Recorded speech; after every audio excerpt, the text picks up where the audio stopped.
श्री कृष्ण और कंस की कथा हिंदू धर्म की प्रसिद्ध कथाओं में से एक है, जो बुराई पर अच्छाई की विजय का प्रतीक है। यहाँ इस कथा का संक्षिप्त विवरण दिया गया है। कंस का अत्याचार। कंस मथुरा का अत्याचारी राजा था। वो अपनी बहन देवकी और उसके पति वासुदेव से बहुत डरता था, क्योंकि एक भविष्यवाणी के अनुसार देवकी का 8वां पुत्र उसकी मृत्यु का कारण बनेगा। इस डर से कंस ने देवकी और वासुदेव को कैद कर लिया और उनके सभी बच्चों को जन्म लेते ही मार डाला।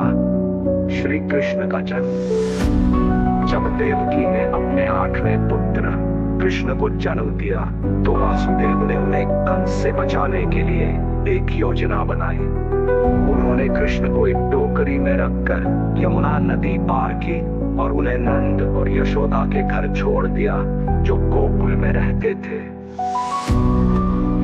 कंस को धोखा देने के लिए वासुदेव ने यशोदा की नवजात बच्ची को देवकी के पास रख दिया।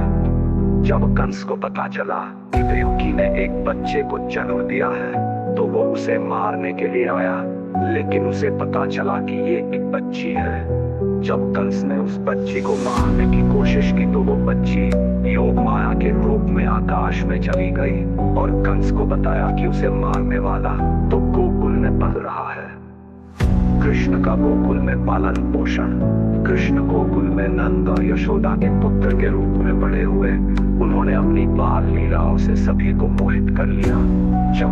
जब ये ज्ञात हुआ कि कृष्ण जीवित है, तो उसने अनेक राक्षसों को कृष्ण को मारने के लिए गोकुल भेजा, लेकिन कृष्ण ने उन सभी राक्षसों का वध कर लिया। कंस का वध हुए तो कंस ने उन्हें और उनके भाई बलराम को मथुरा बुलाया। उसने उन्हें एक कुश्ती प्रतियोगिता में भाग लेने के लिए आमंत्रित किया, जहां उसने उन्हें मारने की योजना बनाई थी। और बलराम मथुरा गए और उन्होंने कंस के पहलवानों को हराया। अंत में कृष्ण ने कंस को उसके सिंहासन से गिरा दिया और उसका वध कर दिया। इस प्रकार भविष्यवाणी सच हुई और कृष्ण ने मथुरा को कंस के अत्याचार से मुक्त कराया। यह कथा हमें यह सिखाती है कि बुराई चाहे कितनी भी शक्तिशाली क्यों ना हो, अंत में अच्छाई की ही जीत